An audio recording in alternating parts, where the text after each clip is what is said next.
Yep, we've got Carter in a JV tournament this Sunday. That's going to be sweet. It's nonstop basketball right now. This guy's making fun of me because I'm not at the gym 8 days a week. Mm-hmm. You're supposed to be there 8 days a week. 8 days a day. 8.5. Supposed to be there 2 days a day. I've been really getting up there twice a week, and I switched my stuff to only do legs and back for the next 6 months. That's all I'm gonna do, because you grow up doing sports and it's always biceps, chest, and that's what causes your body to pull in like this. Because you never do the legs, you never do glutes, you never do the lower back and all that. Dude. So now I'm trying to make up for it. The sound. Sound a lot better. Good. Like this. Never do the legs, never do glutes. Yeah, it's way better than damn dynamic mics. Oh, shoot. I'm excited. Those are for singing karaoke. I thought that's what we were doing at first. No. Oh. All right. No karaoke at Make Your Move. Make Your Move See where you got karaoke. confused. Oh, wait, you'd be online with your karaoke. Yeah, I like karaoke. You're getting better, man. You follow him? Practice makes perfect. No. You got some little guitar singing online now, too, to match the hat. Oh, well, now. I try all kinds of music, not just, country, all kinds. I just like playing, it's fun. Yeah. It's kind of like a stress reliever, I guess, Yeah. because it's hard. So I like it. Yeah, I love learning instrument. We go live? Okay. Well, what's up, guys? We are back. The Make Your Move podcast. This is our first 2026, right? First 2026. We're coming in majorly strong. Majorly strong we're coming in. Because we got Nick Smith with Keller Williams. Welcome, sir. It's an honor. Thanks for having me. Yeah, thanks for taking time out of your life to come by and bless us here at the podcast. Thanks for coming to our clubhouse. Yeah, welcome to our fort. Yes. This is where we hang out with the boys and we talk business. If you never watched the podcast before, what we kind of do is we want to bring on people in the local area, people that you can actually relate with, people you may know that have made their move. They started a business, they started an organization, maybe they're an influencer. Even 9-to-5ers can make their move. We've seen this happen before as well. So you're definitely one of those guys, in my opinion. Thank you. So thanks for being on for us. Yeah. Tell everybody, basically, what you do, who you are, real quick. Let's break them down for them if they don't know.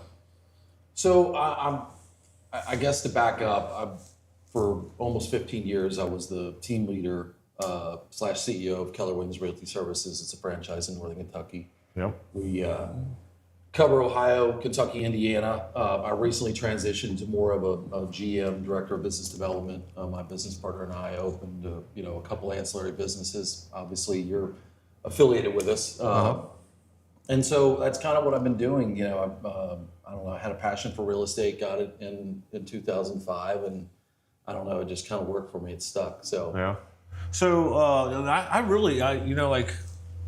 met you in this era, right? So I don't know much about you before. When you were a team leader, have you ever been out there like a real estate agent selling houses, or have you always just been in this organizational So for 10 years prior to getting into real estate, I was probably more into the corporate America scene. Yeah. And kind of met somebody at, actually I was with Mallory at a year-end party, met a guy that was in real estate, was just kind of impressed, as a, 30, 29-year-old. Yeah. And kind of cut my teeth in 2005. I was a builder rep for Dries for 7 years. And was a top producer there, and then got headhunted, I guess you would call it. Got a random call from somebody from Keller Williams, which I honestly I didn't know who it was. I didn't know who Keller Williams was. Yeah. They weren't, they weren't the staple that I believe that they are today. Yeah. And I just, I think saying yes to opportunities and just, appointments is always good. So right. I, took the appointment and I was kind of like, I don't know, maybe. I was really happy, with the organization I was with, so I didn't have any reason to leave. And they kind of reached back out to me. I think it was about 8 or 9 months later after they had opened the franchise, and not in a good place. And so I was probably, one of the lessons that I probably learned from that was that I was open to hear the second time around more so than I was the first time. So and that kind of led into taking that franchise over. We started, I think, with about 25 agents. Wow. Really trying to just keep the electric on, I mean, it was tough because we weren't a brand advertising. You're coming company. in. You're coming in this area against like Huff and all that, which is like everybody knows that. Remax going against those guys. Yeah, respectfully, there was absolutely titans that were in Northern Kentucky. Yeah. What I liked about it was I felt like that if it was close to true, it sounded pretty amazing. The idea that the agent was the brand, I loved that. Yeah. I loved our compensation model, where agents keep a majority of their money to reinvest back in their business, and the idea of ultimately scaling their business, which was pretty unique. There were a couple of outliers in the industry that had done that in Northern Kentucky, but it wasn't taught. So, Keller Williams being such an amazing kind of training and development company, I just thought that, well, if they can support that and we can get the right people, then I really felt like that it would change kind of the way that real estate operated. So you're saying, and I just want to make sure everybody understands this. So your all's concept was basically like, instead of like waltzing around with our name, let's make stars out of each agent. Yeah. That way they number one, that's going to make anybody more motivated when they feel like it's their business. Yeah, I think when your name is on the sign, I think it should make a difference. It's kind of the buck stops with you. So right. It just, I don't know. I probably as a businessman / sales guy, it just kind of resonated with me. So and what comes with that is you have no brand recognition, So what you ultimately have to do is you ultimately have to make kind of, rock star, agents, out of a particular name, And so once we were able to kind of start doing that, and with all due respect, taking some unknown people and making them very known, then I think that, we started attracting, already top producers that were from the real estate industry. But, like anybody, and probably what I would have done, we weren't relevant enough that you would get a top producer to look at us. But once we really started kind of making our name and gaining market recognition and market share, then, then we started attracting, the likes of top agents. Cindy Shetterly's an easy one to mention, I'm sure she was watching us like, we'll see what they do. And then but she's a great addition. She's probably. Yeah, I mean, you just said earlier you examples. started with 25 agents. I think she has 15 of her own. I mean, her team was almost the size of the office when I took it over. And I don't think the last count, I think we're at 240 agents right now. So wow. So how's that compared to other offices and I guess EXP doesn't really have offices, but like the Huffs and the Remax and all that. How many agents are they usually carrying? So it's a little bit hard to answer. I will say this. Is it even in the ballpark? It's probably not public information to put out. We have this many agents. If you think about the concept of the model of Keller Williams, it is very lean, very thin margins, and so the idea of putting locations in each one of the particular counties, obviously the overhead goes up significantly. So I think it's fair to say that we have the largest single office, which we consider more of a hub. Because you're drawing from all. There's people over in Indiana that are part of your office. Yeah, we've got and just within the last few years, we opened a location in Lawrenceburg. We have a tiny little office in Ohio. It's more of a coat closet kind of an address kind of thing. Yeah. As far as like individual offices, though, I would say we're significantly larger. So for people like me that really don't understand real estate agencies, how does it actually work from, I guess, the top down? Like you say that Cindy Shetterly has 15 or whatever agents under her. Well, how does that work to build a team or come? Say I want to become a real estate agent. What do I have to do to become one, to be eligible to build a team, and how does that all work? So first thing is that in order to be a real estate agent, you have to go through the real estate pre-licensing course. What's unique about Keller Williams and our location is we offer that. We had partnered with a real estate, our university that carries a real estate course, and so they go through kind of a vetting process, and then we will cover the cost for them to get their real estate license. Really?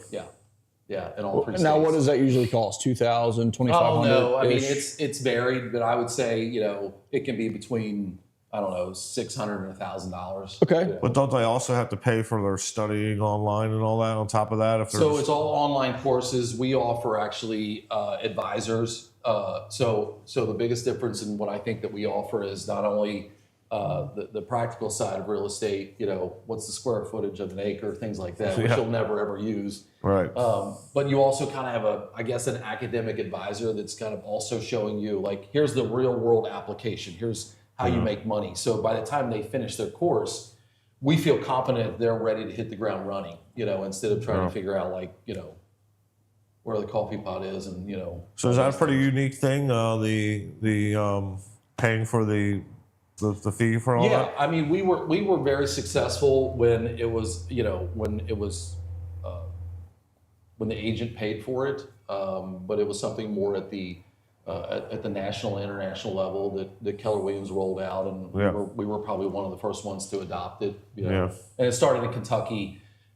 Each state has different guidelines, so. Well, it makes it a lot easier because there's probably how many agents were out there before who just really couldn't get the money together to do something like that. That could have been great agents, but they're just like some salesperson somewhere. Now having that allows them to come in and step into something. Maybe it does help. There's no doubt it helped. There's still a vetting process in it, meaning that I'm sure we've already experienced this. If it's free, it's for me. That's you don't want everybody, right? And so I think that when you look at the upside of what the potential real estate is and the way that our model is structured, it's pretty amazing. I don't know if there's an entry level that you could get, and the barrier of entry financially is so low. Of course, our friend Josh, has a lawn care company, and even when you start there, it's you got several thousands of dollars in equipment. You're either paying for or you're a whole renting, lot, trailer, truck, all that. And so the contrary to that is you can get into real estate through Keller Williams probably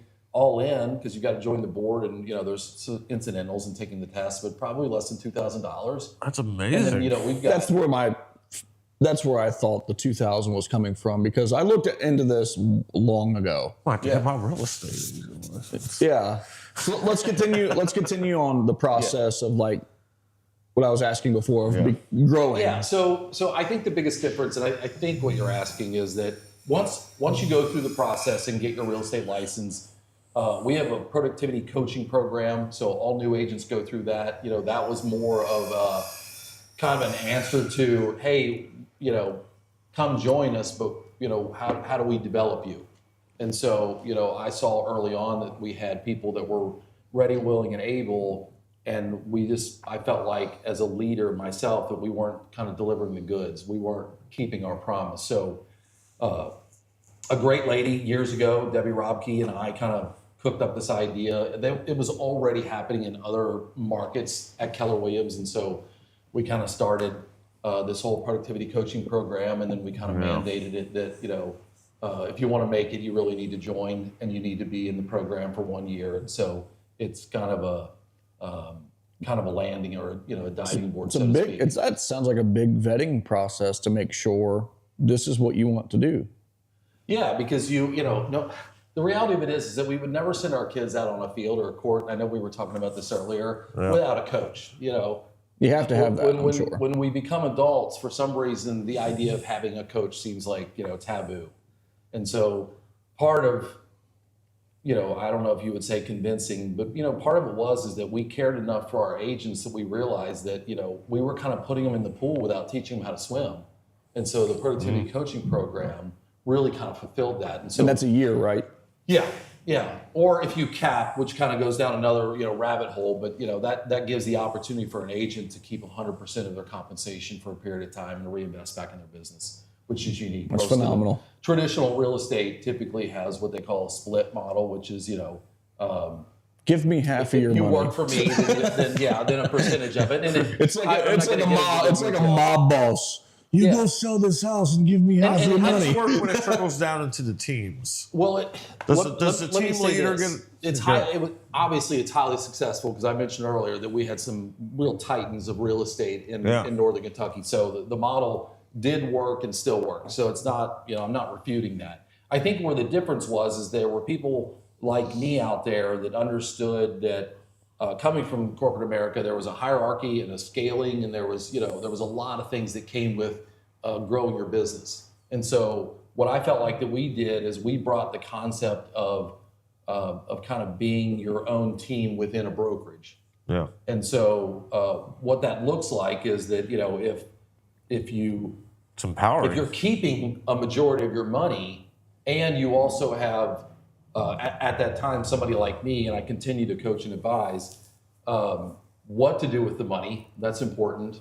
How to reinvest it back in your business and where to use it.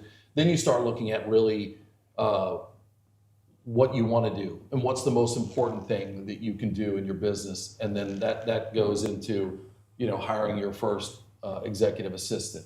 Hiring your second executive assistant, hiring somebody that handles all the buyers, and then it scales. And of course, Literally, Keller under you is like, we're going to help you build your business because with us investing into you, you're investing into us, and it becomes a huge family. It's somewhat. yeah, I mean, conceptually, it was a tall order. I did like the idea, though. I felt like that the intellectual property that the agent brings to the table, it's all theirs. It's all firewall protected. We have an amazing CRM that kind of keeps the likes of me and anybody else on the leadership team to accessing that information. So it really is your business. And I love what you said. You can't access. No, That's crazy. no. They take. That's awesome. I always say if you're not happy, you get to take all your toys with you. That's really crazy. Yeah. So, Imagine if other businesses worked on this model. well, if you think Exactly. about the Plumbing companies, roofing companies. I mean, that would be it's the insane. support because, well, like I said earlier, there's people out there, number one, that probably wanted to do it but can't because of the financial thing. They're opening up that door. Then there's people out there who just need coaching and need support. And if they get a little bit of that, once they get the wheels rolling, they could be a great agent. So now you're just like adding, compounding. You're going to naturally get some people who are just naturally great at it. But now you're able to fill the bench up with great players. Yeah. Right? I've been to your office once, and it was when I was purchasing some property. Yeah. Your office is beautiful. Yeah. Yeah. It is so simple, though. It's so simple, but it's beautiful. Yeah. Just because it's so clean and I would. The red and black. Love it. it is just. I love it too. I would love to take credit for that, and I had really very little. If anything, Well, I to mean, do with it's it. just my very business clean. partner Myra Oliver has a great eye, and And here's what I really liked she did about all it. that. When I walked in, it was almost like I was. I know this is going to sound funny, but it's almost like I was walking into a business, like a store, Yeah. because you had a real estate agent greeting you, Yeah. and I knew it was Robin, Yeah. and she greeted me, and I was like, "What's going on? Like, are you the front desk lady now?" She's like, "Oh no, it's just." And they're taking you around the corner for some coffee. Yeah, and it's snacks. like very inviting. Fireplace. That is not what I expected walking into a real estate office. Like I expected to walk in there and Cubicles. people walking around ignoring you, like you have to find your own way. Head down, Papers flying. Don't make eye Yeah, contact. seriously. Yeah. Like, but everyone it was just like everyone in there said hi to me. All the agents, and they weren't trying to sell me anything. They weren't trying to bring me over to their let me sell your property. It's because they turned a lot of great customer service people into agents. That's what I'm saying. Like that whole gap of people that could have been agents is now being turned into them. So It's a bad if I wanted to become a real estate agent, and I'm just saying this out of anybody, like if you wanted to become a real estate agent, could you choose what you wanted to do? Like if I became a real estate agent, I would want to focus on farmland. Mm-hmm. Is there a way that I could just do that Yeah. And like maybe team up with other agents and say, hey, Yeah, get people who I know sell about their land for farmland. you. I know about barns and structures and what's needed, fence lines and stuff like that. Like I'm experienced in knowing what these other farmers or what people are looking at for a farm. That's how Tailgate started out. I know, I understand this, but I'm just saying this for the people. Yeah, to answer your question, there is I don't even know the different, I'll call them specializations that we have. You know, there's sports and entertainment, you know, of all things. You can have kind of a concentration on that. You can be a land specialist. You know, I have one agent, Jenny Price, who's a land specialist. I believe she's watching. You know, She we is. have a whole That's our social commercial. media. You know, we have a whole commercial division that we started. I don't know, over a decade ago with Derek Plunkin and TJ and so yes, to answer your question, yes, you can do all of that or a little bit of that. You know? So I can come in there and say, I just want to sell condos. Yeah, you could. So you can really choose your own It's business. up to you. I would It's up recommend to- it. That's it's what I up to- did. When I got into business, I was in condos and townhomes, and I thought it was going to revolutionize the industry because Mallory and I had just moved into our house, and I remember like after just a couple months, I was like, I don't really want to mow the yard or clean the gutters anymore, and so my opportunity when I was telling you earlier in 2005, I got into condos and townhomes, and so I'm only telling you that because I would not recommend that as a specialization because the first year was pretty tough. Well, sure. I mean, it was just like a broad question for people maybe wondering out there. Can you do that? I'll go a little bit further. The way that our model works that I think is really fascinating is that we have a lot of licensed agents that never sell. You know, they are support, and they're amazing at, you know, when the house is pending and you need, you know, that contract and you need the appraiser and the inspection and all the hands that are in it. You know, there are people that specialize in handling all that, and so I think that is what significantly was different about what Keller Williams was offering. That was fascinating to me was that, you know, we all think that we're good at everything, but the reality of it is that most of us are only good at a couple things. Sure. And the sooner we realize that, then the sooner that we realize, like, okay, somebody's got to handle my social media. Like, I can't stand paperwork. A majority of top producers will do paperwork because they have to, not because they're great at it or because they love it. And so our model opened up the possibility of you staying in your lane and being a genius in the things that you're gifted at. And so what I mean by that is you can get into real estate and you might be like, hey, I can clean up all this mess for you, but I don't want to go on a listing appointment, you know? And so, you know, a majority of, you know, of people that were wanting to get into real estate, you know, just think like, I don't want to list homes and I don't want to take buyers out. And it opened up kind of a whole new category, so to speak, of, you know, non-productive real estate agents, I guess you would call them, but their support and administrative and, you know, operations, you know, and it's more. That's all important. It's more about kind of the way that I guess was raised in business was there's a hierarchy, there's departments, you know, there are people that are handling certain things. And I feel like that real estate up to that point, by and large, was more about a solo agent, you know, pushing their, you know, brand out and kind of doing it from sun up to sundown. And it kind of leads me into a different direction. You know, that's not really the kind of life that I was looking to live. You know, I wanted as much as possible to try to balance that out. And there wasn't a good answer to it. And, you know, Dad used to say, you know, kind of put up or shut up. And so I was kind of blessed with the opportunity that somebody from Keller Williams called me, and I thought, well, if we can get this thing rolling, it's going to really kind of revolutionize what happens in real estate. So That's pretty cool. I have another question. So, somebody like me that would like to become a real estate agent, but is a very controversial person online and says some unethical things sometimes. That's unethical. Not unethical. Yeah. What would you call it? Controversial. Controversial things.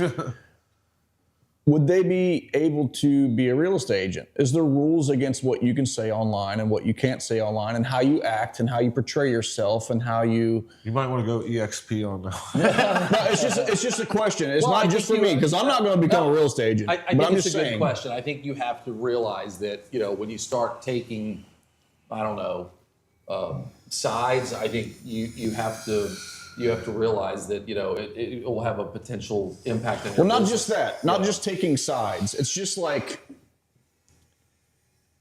Is there a moral To answer your conduct question, that like you hold? I've just been, like I've kind of been right anything. down the middle forever, and it's just because that if you think about what's unique about what we do, and the fact that when you drive down the street, and whether you're on a park bench or whether you're on a yard sign or whether you're on a bus, like it's your face. So there is a lot more to me at stake, and your I don't know, reputation, I guess you would call it. So I think that it levels up, kind of. I think you should be more conscientious about it as a real estate agent. because I see real estate agents not around here. Yeah. I see real estate agents bouncing ass in their real estate videos, cussing. Yeah, there's stuff some like that. agents that are doing the viral things where they're making fun of the house and stuff like that. Yeah, is there like rules against that? Or just like, hey, it's your business. It's your ass.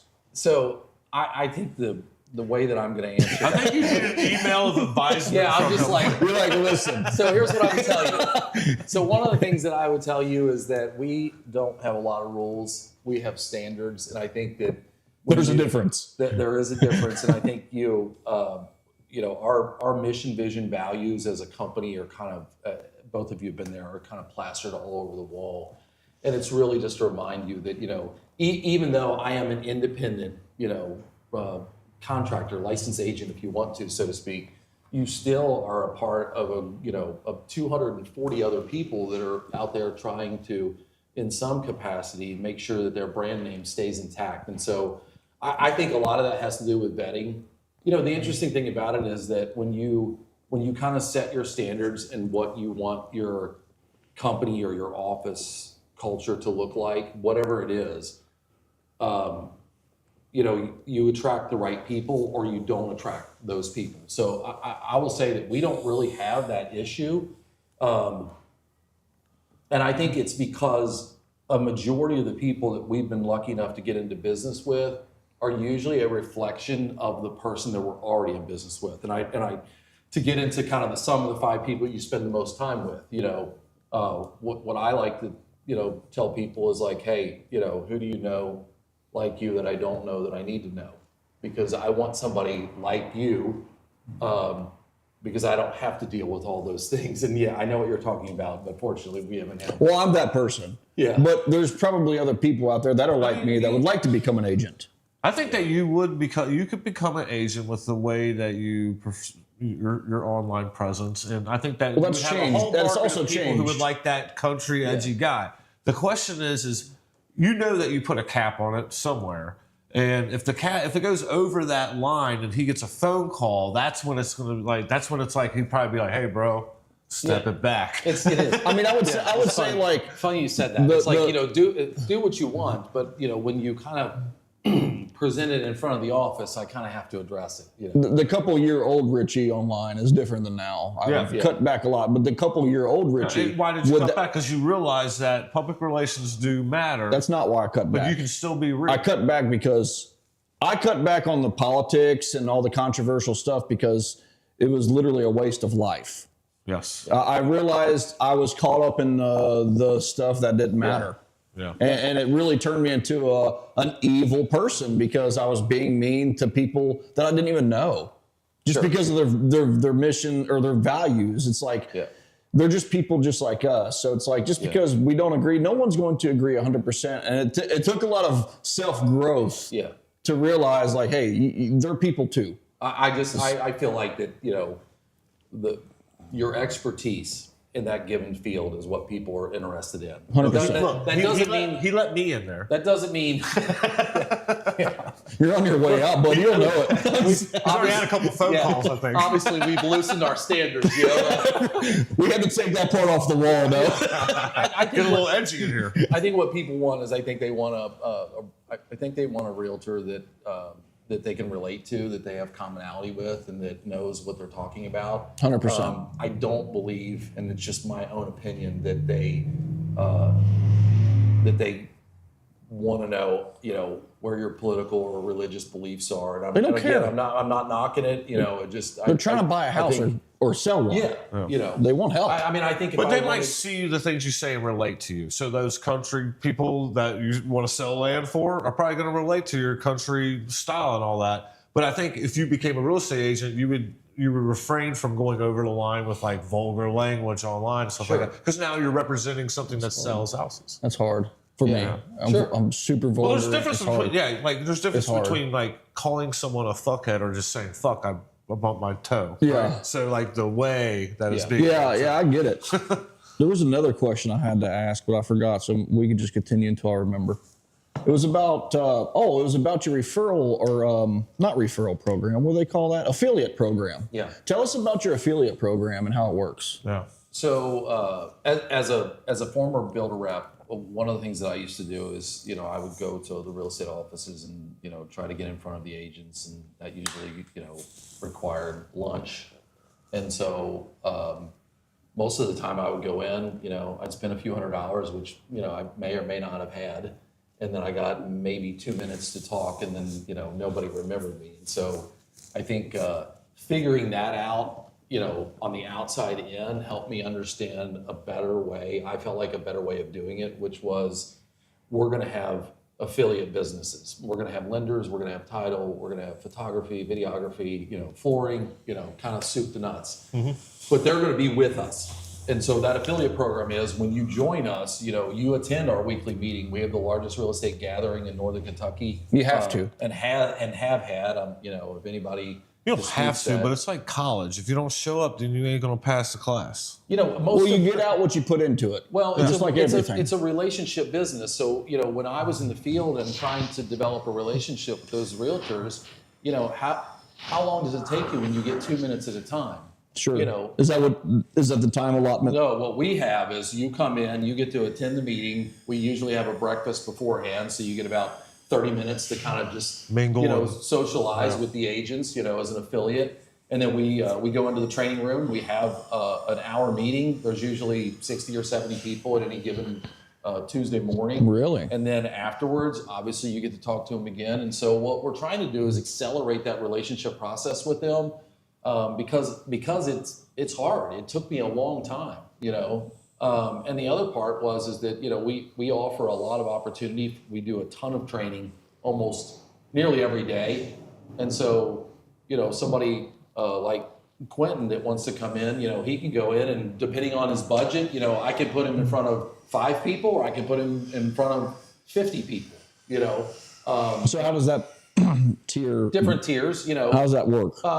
So when you come in, you get a choice. I think, I haven't looked at it in a minute, but I think there's 4 levels, you can decide for, depending on really kind of what your margins are and what your budget is. We have a plan focused on whatever your budget is, whether you're a very small business or a very, big franchise that, that is affiliated with us.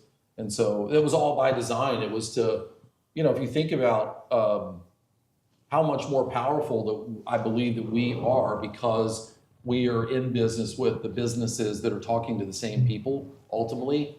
Yeah. And so, you have a whole bunch of people that are gaining business from the sheer number of transactions that we do and all the businesses that are attached to it. And, it's always been kind of my opinion.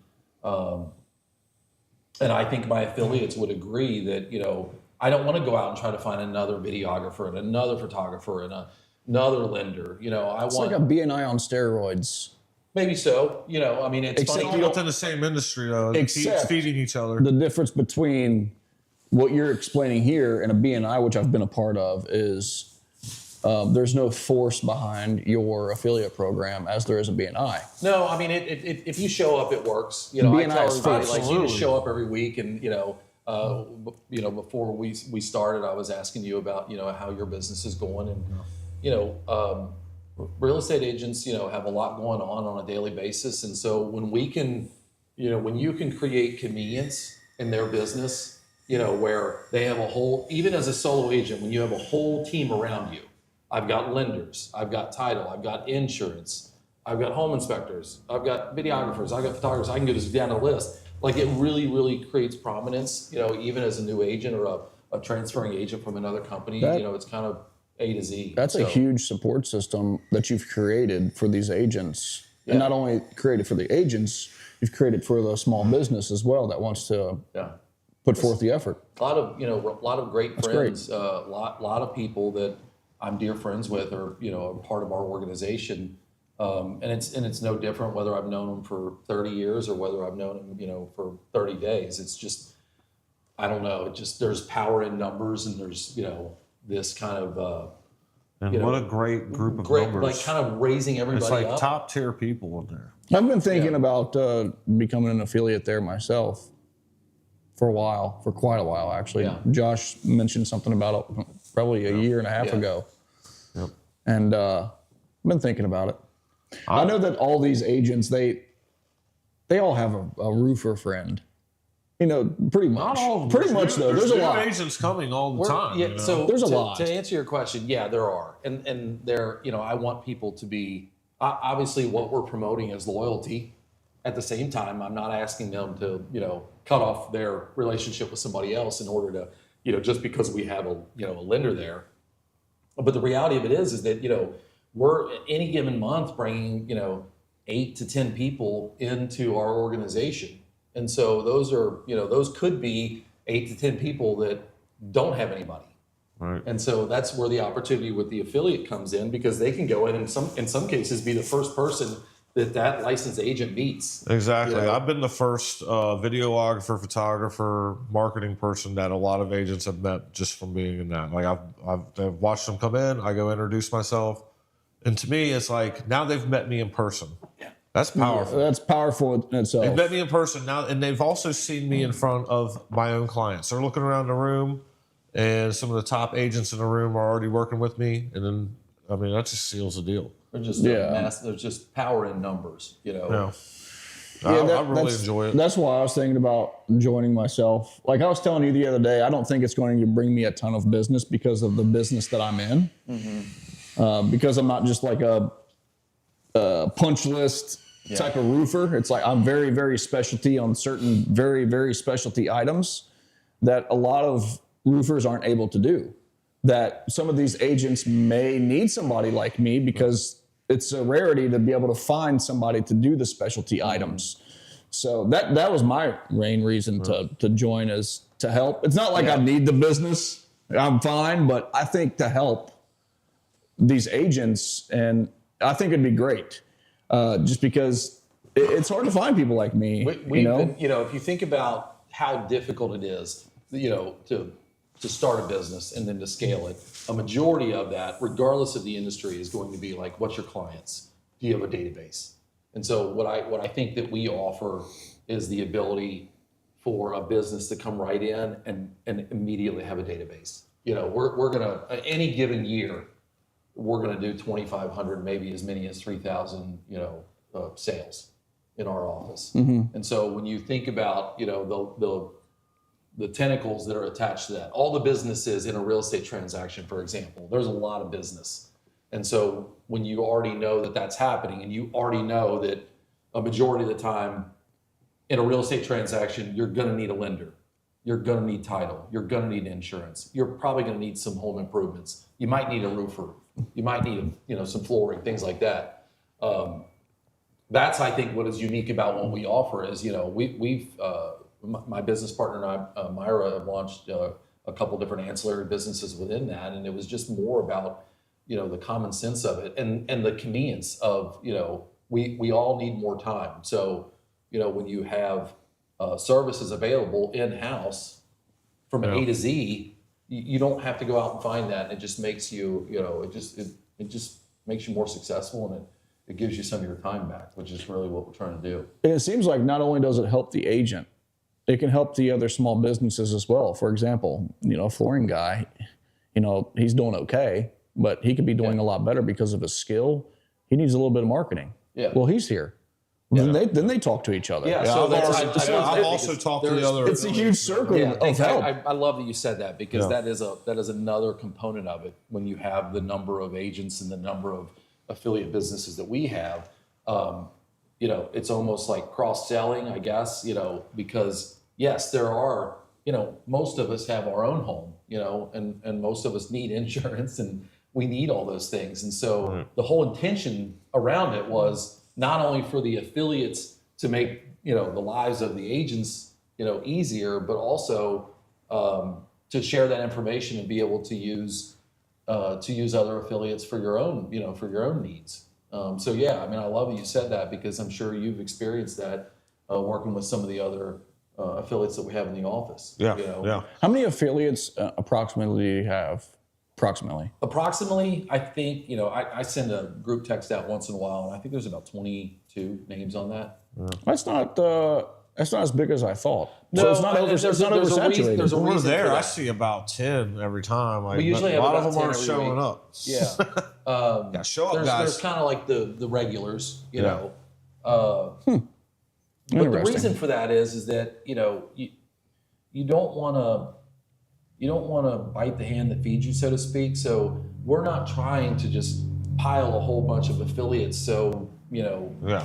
So you pick and choose. we've actually kept that number, in my opinion, pretty low because of the opportunity cost that's available.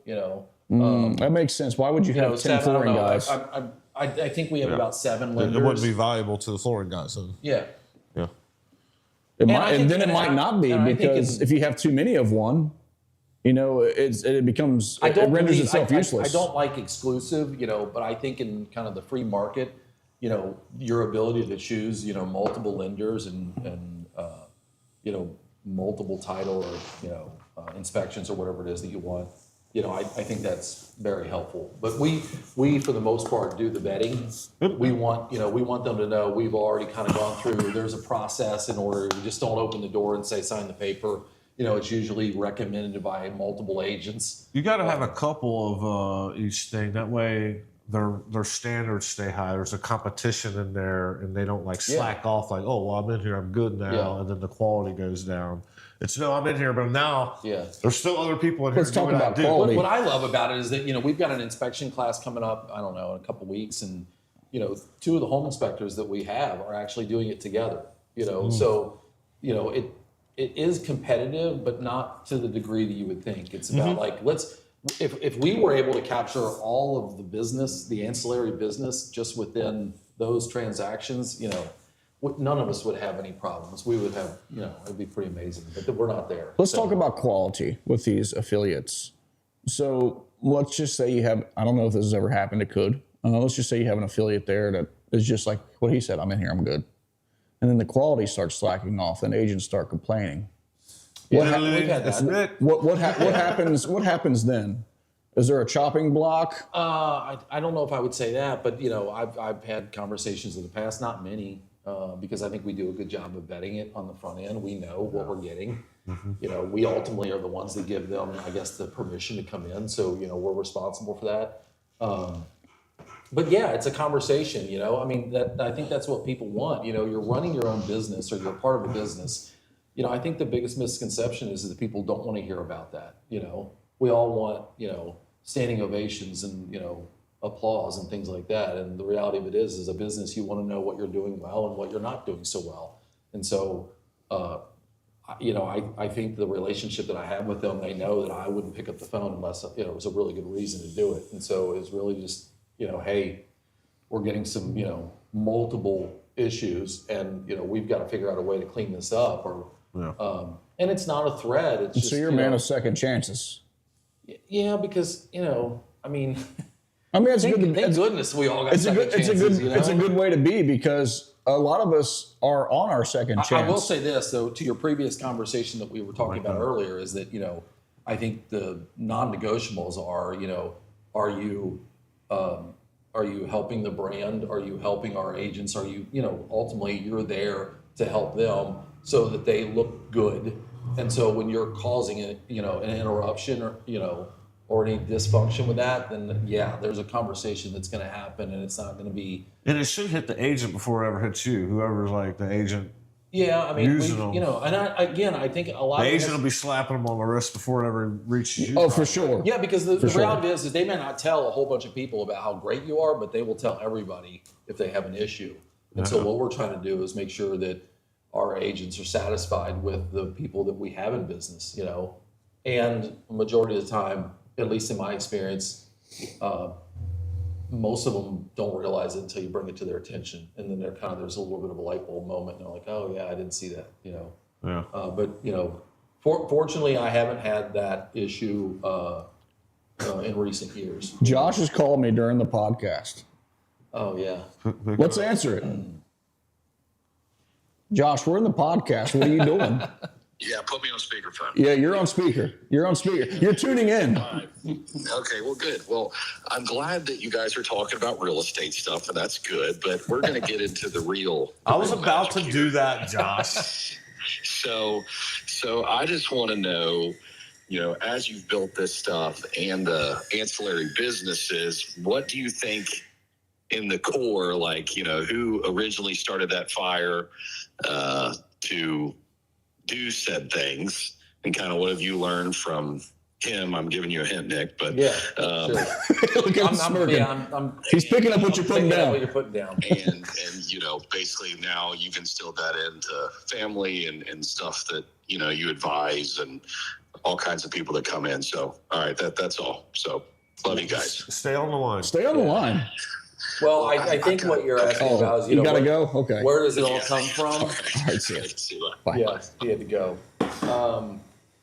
I think where it all came Interesting. from is just, you know, most people don't realize I come from a big family. There's 5 of us. I'm the baby, you know. So Yeah. if you ask them, you know, I got everything. You're spoiled. Yeah, of course. Yeah. That's what you get when you're the baby. But you know, we were talking before we got on here, just kind of about growing up and, you know, all the things that we used to do, you know, and I think a Where majority. did you of- grow up at? Let's Yeah, go through so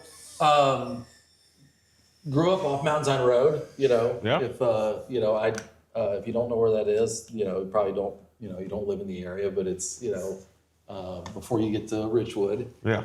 Yeah. and. So you're from here. Dad built the little ranch house for the 5 of us, and he was a mechanic.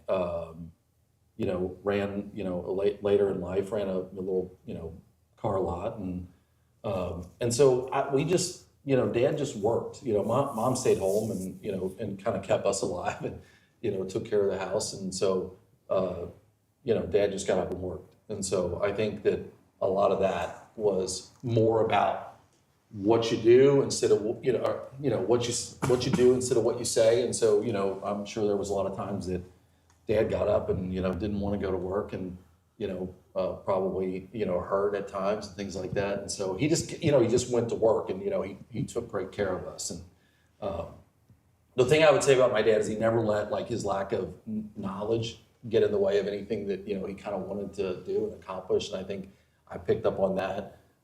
My sister and, you know, 3 brothers that are all, you know, great people, you know, successful in their own right.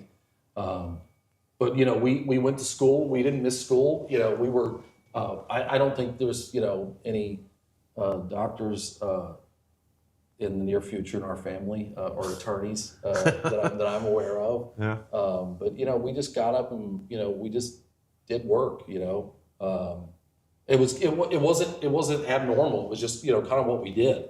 You know, anybody that knows my family or, you know, knows my parents, you know, that was, you know, it wasn't, it was a very humble, I guess, you know, Yeah. but we didn't think that we lacked of anything, you know, but it was just part of who we are. We just worked. And so, you know, I think one of the things that my dad did was, I think my dad just worked harder to compensate for other areas that he didn't So have. he was out. He was gone a lot, but you were witnessing that, and you noticed that. You knew he was doing it for you all. He was gone. He was, but I don't want to paint the wrong picture. Yeah. You know, yes, he ran his own business and he worked, and you know, that sounds glamorous, but trust me, it was hard work. You know, at the same time, he never missed any of our games. He was always like, you know, he was always taking us to and from the practice, and Yep.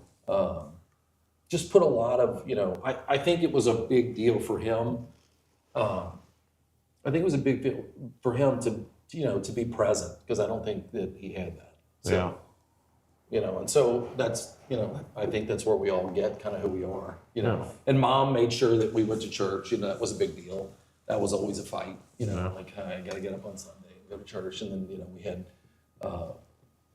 youth, we had youth group, during the week and things like that. And, I don't know, just part of who we are, but, but I think that what Mom and Dad gave me was, Dad gave me a really kind of an insatiable work ethic. Right. And probably to his credit, he gave us more opportunities, so we were like more educated. Like we had, somebody there to make sure that we got our homework done. I think my grandfather, who I never met, I think he died when Dad was like 16. So Dad finished high school on his own. Yeah. That I feel like that if there was anything that would kind of sum up who he is, right? He spent the last year and a half just going to school by himself, and graduated from high school. And so I think those are supposed to be your best years. Incredible. If you think about it in this day and age, but I think that it was, I think it was, school was functional in a very, very dysfunctional environment that he probably, was raised in.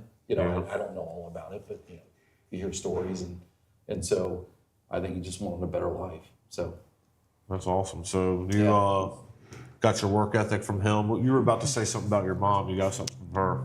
She just kind of towed the line. I mean, we always thought growing up that, and I think everybody feels this way about their dad. I'm sure my kids do. You don't always like them and you don't always agree with them.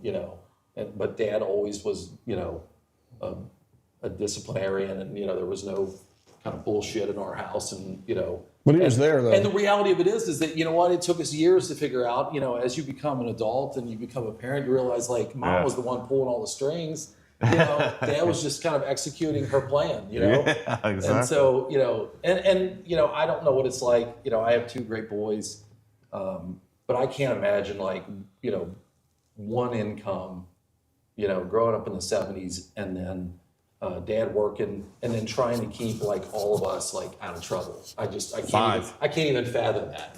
So I think to his credit, to he and Mom both, that's pretty amazing. I don't think it's rare. I think being a father is extremely emotionally hard. Sure. Because you have to be the bad guy. A lot of the times, and I feel this way. I feel like, my kids love their mom and they don't like me sometimes. Yeah. But I feel like that's kind of the way it's supposed to be. Because at the end of the day, I feel like the kids really know you still love them. Yeah, they love you. You love them. They know that you're the authority, and they know the mom's nurturing. It's almost like kicking a dog. You kick your dog because it's bad or whatever you do to your animals. I don't know. Some people newspaper. But the dog always still loves you. Yeah. You know what I mean? I feel like that's the same way with kids. Like you kick them and they'll always come back. Like, I know that Dad still loves me. Yeah. But it takes an emotional toll on you as a father to be the discipline all the time. Yeah, and never to hear the mom be such a disciplined person. I think it's hard. I can tell you that the gift of, and there are a lot of things that I took from my dad and kind of the way that he, I guess ran our household. And then you hope that, obviously your dad wants you to be better. At least that's the relationship that I had with my dad. I think that if you meet my boys, you can kind of see that, they're well respected, they're very respectful and well spoken and things like that. But I think, but I think the gift is, the beauty of it is that Dylan is a man now. He's 19, and what's awesome is that I get to have like conversations more as a friend to him, and more as kind of an advisor.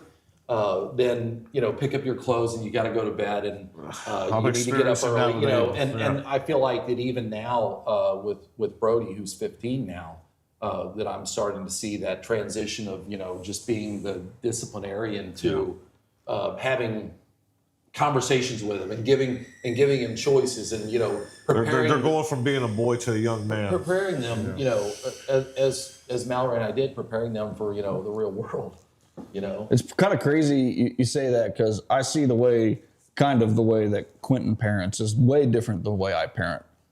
He talks to his small children like adults and gives them choices and lets them make their own choices as young children. And his youngest son is like an adult. So smart, so intelligent, so inquisitive. Yeah. And it's just by the way him and Kat parent. It's different. I just think it, it's pretty cool. It mattered to us, it mattered to my parents, it matters to Mallory and I. And so, it's not always easy.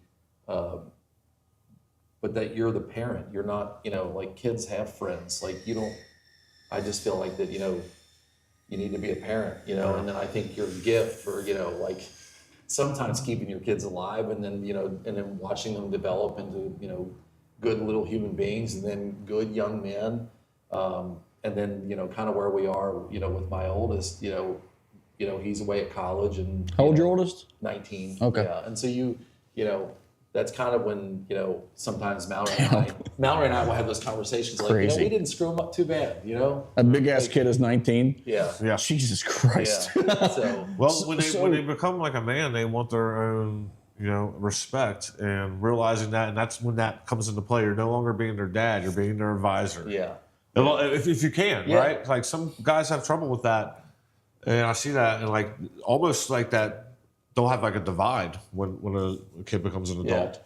But I love what you're saying there. That's what I do with Aiden is I become like his advisor. I'll come through and be like, hey, I ain't telling you what to do or anything, but engines need oil every 3,000 miles. Just saying. Yeah. And walk away, blow the engine up or get it changed. I'm just trying to tell you. Or not. We talked about, when your kids get old enough to understand this, like you have choices, you do your homework and you get to play, you get to be a student athlete. And if you don't, then you made that choice and there's a consequence that comes with it. Sometimes it's not always positive. And, we obviously don't do everything right as parents, but, we've tried to make sure that they understand that, hard work works, and educating yourself and being kind to people and having, good friendships and, good personal relationships and faith and all those things that come with it. Those are the things that, as a parent, you're just trying to hope that You never get good at being sticks. a parent. Well, It's you're always- learning as you go too. So I think being a parent is like working at a fast food restaurant when they change their menu every day. Like you just work there and you're trying your best. Yeah. Because like there's no this shit doesn't come with the operations manual. Yeah, we used to. Well, you see from the difference from the first kid to the third kid, though, you get better at it. You get better, but still, you're still dealing I with just the shit imagine from that the by first the time kid. that mom and dad got to me, it was just they were just too tired. After the Fuck fourth. it. That's how I am with my Just let him know 5-year-old. That's what why he's his own adult. Yeah. It's like, bro, Just figure let it him- out. yeah. I'm tired. Figure it out. Watch Yeah, I mean, YouTube. every Not parent can with a relate. stove. Yeah, I think every parent can relate to you like the first one you make the baby food, and the second one you're just like, here's some leftover pizza. Whatever. Hey, let's shout out the person who's plucking the strings in your camp. You said your mom was plucking the Yeah, strings the whole time. yeah. I wanted Well- to talk about Mallory a little Well, bit. I think that I think I'm fairly interesting until you meet Mallory, and then I think that I think everybody loves her. Everyone does love her. She's so cool. She's easy to be around. Yeah. And I've said this since we started dating a long time ago. If she doesn't like you, it's definitely you. Don't you think that's fair? Yeah, absolutely. Yeah, I'll but- tell my story I real don't think quick. I've ever met her Mallory. before. I don't think. Well, here's how I met Mallory. So his son Brody, that he's talking about right now, used to be on Carter's basketball team back in rec. So back when I was starting my business, I had no clue who Nick was, and I had no clue who Mallory was, but she was just a mom who was bringing her kid there. Well, every single week she would come, it was just like a delight to talk to her. Like, not all the parents is that way all the time. Some of them are always, Yeah. play my kid. she was always awesome and stuff, and we kind of developed a relationship with her. Every time we start seeing her out, waving at her and all that, and then like I got to coach this kid, and then years later I started doing all this stuff, and I find out that I started getting all these Keller Williams things. I found out that Mallory's married to Nick. So it was like a full circle thing there, and I didn't even know the whole time that I had coached this kid, and now That's pretty cool. Yeah. filling it out his place. Well, I think that she, I think marrying up helps. Which I did Matt as well. Mallory's an incredibly intelligent person. Master's degree, speech pathologist. I can go on and on, but Wow. she's like the teen mom of teen moms, and she's. I'm not gonna lie. If she sees this, it's she knows that it's annoying because she's always working at the school or working for the football team or all this, and at the same time, I don't know. I think she'd be bored if she didn't do it. But she's kind of the one that kind of keeps the chaos organized. She's like the mom of all moms. She's like everybody's mom. 3 boys in the house. Doing well. It's a lot. It's hard, yeah. Yep. Let's talk about what Josh was mentioning, the ancillary businesses. He was asking. We ever answer his question? No, we never asked. No, we never answered his question. I'm sure. Yeah, I kind of get an idea of what I think he's looking at. So it kind of goes back to what I told you earlier. Like, I don't know. I don't know if this is true or not, but I heard a long time ago that Dave Thomas was kind of the Wendy's founder, was the guy that kind of created kind of the value meal of sorts. So when I think about real estate, I think about like what's already there and what are we not capturing that we have an opportunity. And so I think all successful businesses figure this out. Instead of buying it, you build the factory and build it yourself. And so that's kind of what the ancillary businesses are to us. Everybody needs insurance. Everybody needs title work. Obviously, Josh and I have had many, many conversations over the years, and in his line of work, it was obvious that lawn care was right there in front of him, and there was a cleaning company for a while, and plumbing, and so I think it's just one of those things that just it seems really commonsensical to me, And so I don't know anything other than how to spell photography or videography, so I'm not going to necessarily dive into that business, but having those businesses around us that we know for a fact, that if you're going to list a home, it's probably a good idea to have a picture of it. Some real common sense stuff. Yeah, today's era, it's a good idea. So that was kind of the I guess the birth of that idea, and diversifying, creating other profit centers to protect you from obviously the ever changing landscape of real estate, what's going on in the world and the economy and things like that. So it's very complementary of really kind of what our business model is about. Do as much as you can and be as successful as you can until you're burning, kind of burning at both ends, and then you've got to leverage, you've got to hire, you've got to look at other technology and models to help you and systems, and so it's just something that makes sense to me. I think I don't know if it makes sense to everybody. I have a keen eye for that stuff. What's next, and so it married well with kind of the way that my brain works and the model that Keller Williams offered, and that became as my business partner and I continued to develop Keller Williams in Northern Kentucky. Those other businesses seemed kind of obvious. Would you like to speak on those or keep those private? It doesn't really matter to me. I think most people know it.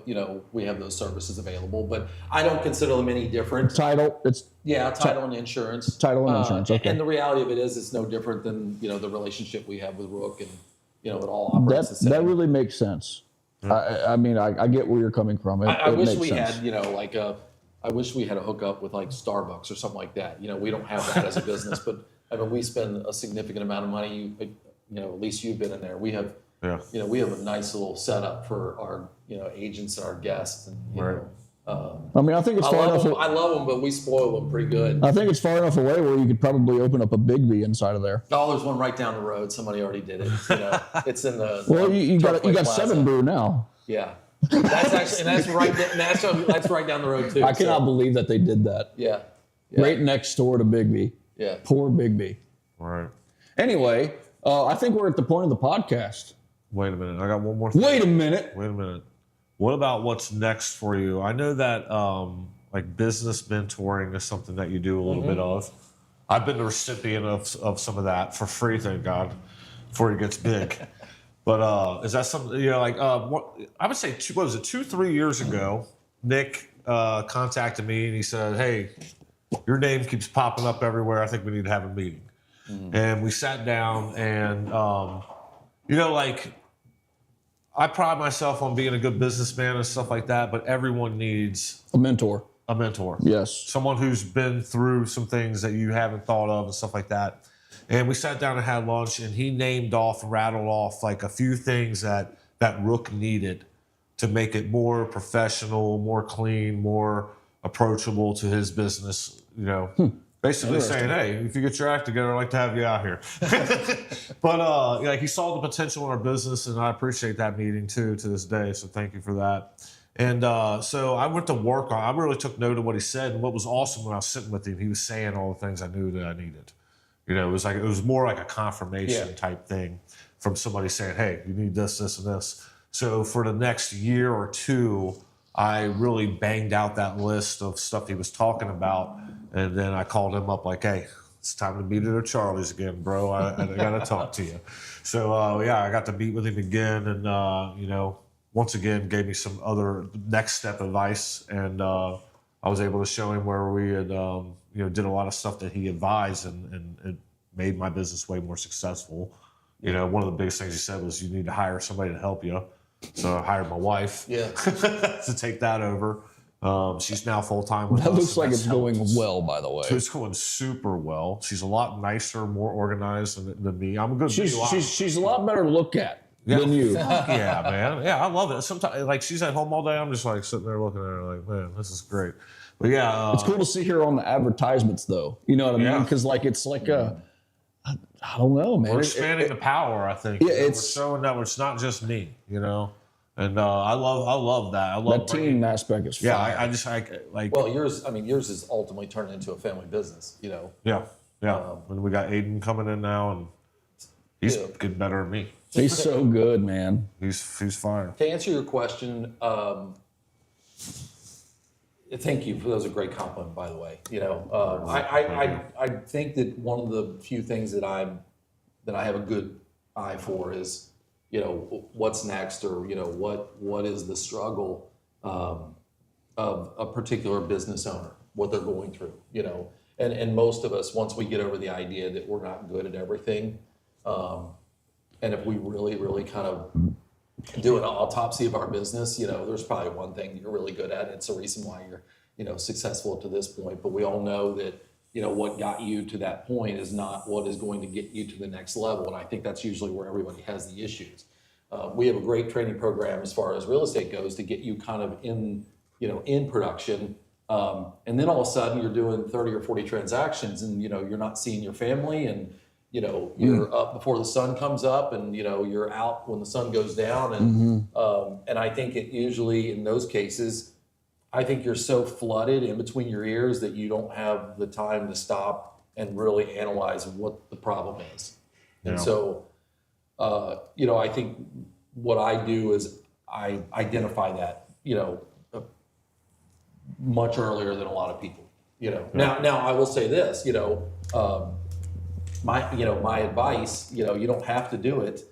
And I'm also probably not the guy you would ask if you want to execute it. That's definitely anybody that's, my leadership team and anybody that's worked with me knows that I need somebody to make sure that they kind of put pen to paper and clean it up. But it's something I've been doing so long that, I kind of started transitioning a little bit out of the day-to-day stuff. We hired a great team leader, Cameron. It's just amazing, and doing a great job. And that, that's kind of allowed me kind of more emotional capacity between my ears to say, okay, what else are we looking at? Yeah. And it's no different. Everybody has the same, opportunities as far as their business. But after all these years been able to kind of look at it, and Myra and I, with these businesses together, just decided that it was better for me to oversee a lot of this stuff. I know the day-to-day going on in the office. I have all great relationships with our affiliate businesses, kind of know what it takes, to be successful in those spaces. And so I kind of oversee a little bit of all of that. And then something that's kind of new and unique is just, it's not new. It's just something that I've kind of been, pushed into, I guess. I do some coaching and consulting for a handful of people and businesses, mainly businesses, some are in real estate, some aren't. But,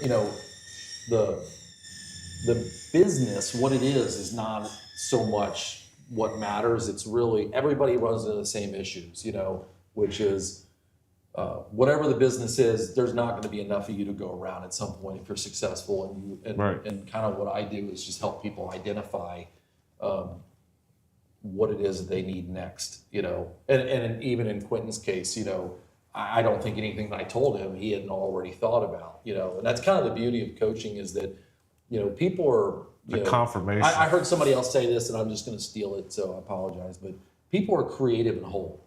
You know what I mean? Like they kind of have the solution somewhere in here. It's usually the person asking them the questions to help them kind of unlock that. And so that's kind of what I do is just to help people realize like, yeah, you know what?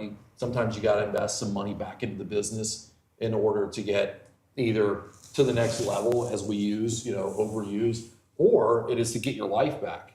I think it's really easy to be one-dimensional as I'm just going to keep growing my business, and all the time your personal relationships, your family and friendships are crumbling. And so I think that's unique.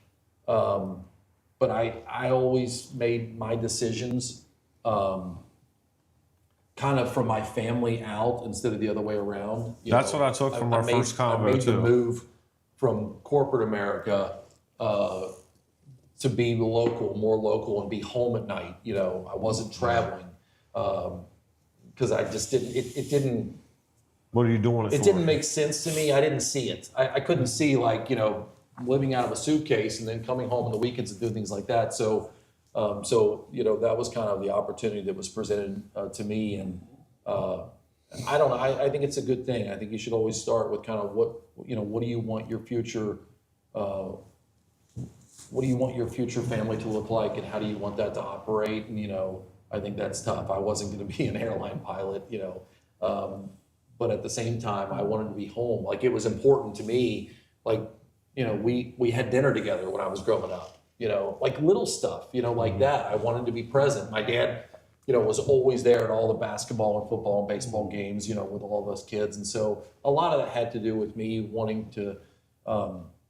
Mallory and I to kind of structure our life around that, and I'm grateful that I feel like I made those good decisions and put myself in a place where I can kind of give back. And that's, I think anybody that knows me knows that that's what I want to do. I just kind of want to bring everybody along, and I think that's kind of what Keller Williams has kind of turned into is, we have so many friends, that are involved in the company, and I think that's a great thing.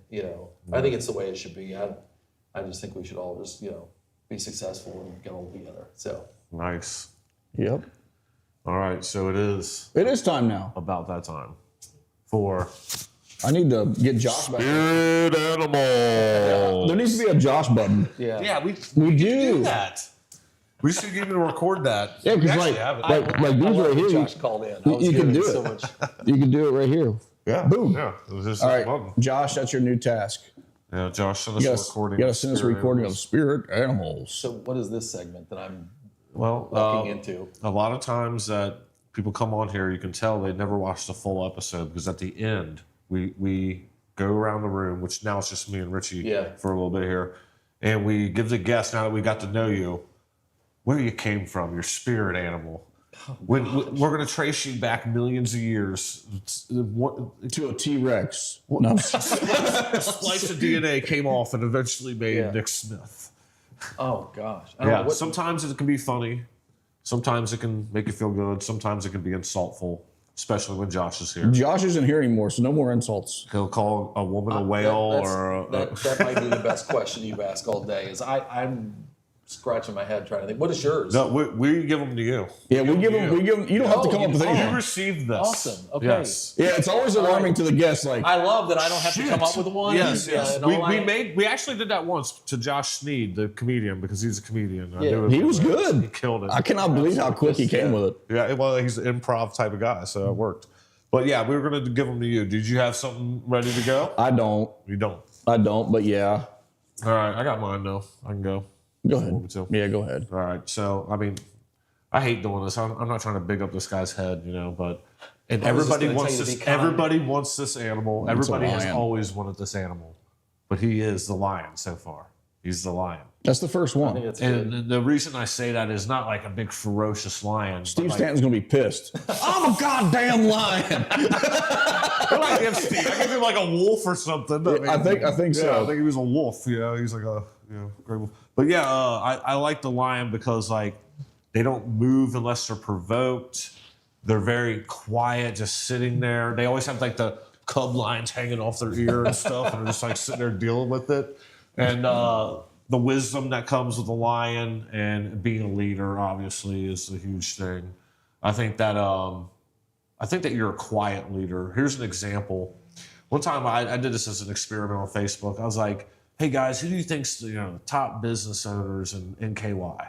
And I know a lot of great ones, and none of them came up. And what I know about that is, and the reason that is because great leaders aren't out there gawking about it or anything. They're just sitting back quietly, having small conversations with other people, Yeah. and really orchestrating a lot of stuff that's happening under people's nose, and they have no idea. So like hats off to you. You're an incredible business owner. And like you're doing it quietly and humbly. You're not out here like, oh, look at me. And I would say that you're one of the top businessmen in Northern Kentucky, and you're quietly doing it humbly. Thank you. If you want to know what's going on with me, I always say look at Mallory's Facebook page because I just am not. I'm not on social. I am on social media, but not that much. Right, I'm And tagging I you think- all the time, and it takes 6 months for And you to see the post. it's a little embarrassing. The lion, and again, it's an honor to be on this today. And I don't know, my like I said, my parents were very humble. It's something that I think that word alone isn't out in the world very often, very Yeah. much. And so, I've tried to instill that in my boys, and just keep your head down and kind of do work. I just want to do good work. That's all it really is. I just want to do good work, and I want the people that I care most about and that love me and care most about me to be proud. And I think you see that. I think I'm most proud of when you meet my boys and what they Absolutely. represent. The Cubs. And The Lion Cubs. that's the highest compliment I can pay to my mom and dad. So thank you. Richie, I'm follow gonna, that up. I want to go completely opposite. I'm going to say that you're an owl That's a good one too. because an owl, ever since the beginning of time, has been like the symbol for intelligence and knowledge, and I feel like that you're full of it. From what I've talked to you today, they're more of like a silent observer instead of some loud creature. And we're saying the same shit. Yeah. I mean, I feel like I just feel like an owl is maybe more of like a mentor, more than somebody who's out there yelling at and wants attention or fights for some type of attention. Yeah. It's almost like the animal kingdom knows what an owl is just by looking at it. Yeah. And when it wants something, it goes and gets it. Yeah. I was going to say it's also a fierce predator. Yes, it's very fierce, but quietly. Yeah. And that's exactly what's happening here. I just think I let's say this to the clients that I coach and consult. You have to when you're out in the world, you make mistakes, and those mistakes are experiences, and those experiences if and when corrected, should give you some wisdom. And so, I take that as a high compliment, but I think that's all it is. I think it's, smarts, I don't know, but wisdom maybe. Yeah, well, that equals it, man. Yeah, it does. Wisdom equals smarts. So, guys, thanks for coming on, Nick. Yeah, We really appreciate thank you. you taking time out. I know you're a very busy guy. Everybody at home, if what we've figured out here, if you're looking to become a real estate agent, check out Keller Williams. You can contact any of their agents if you know one. I'm sure you do because there's 300 of them, and their networking capability is insane. So you know about 3 of them probably. Without knowing it. Or you can reach out to their office. You can talk to Nick. Obviously, they have a great support system for you to get started, and they're all about your success. Also, if you're looking for a home, like I have tons of agents from different brokerages, and they're all awesome. Everybody I work with. But you can really look down my books, and it's full of people from your office and some of the top people there. And I appreciate you guys. So it's just obvious that you've got a thing over there that's just breeding excellence. So if you're wanting to buy or sell a house, you're going to work with somebody excellent. If you want to buy or if you want to sell houses, come join that team. Great business people, even just better human beings. Right. And if you're a business and you're tired of the BNI look, and if there's something that you think that you can offer to real estate agents, reach out to Nick and become an affiliate. I did it, and I think that it's been great for my business. I really love it, and I wanted to touch base on this. I love it because I get to see my clients in another light now. When they come to me, it's almost my world when we do this. Yeah. Now, when I go into their world, I get to see them on the opposite end and all that, and I really get to develop that relationship with them, people I already work with. So, guys, Make Your Move podcast. Keep tuning in. It's going to get better and better 2026.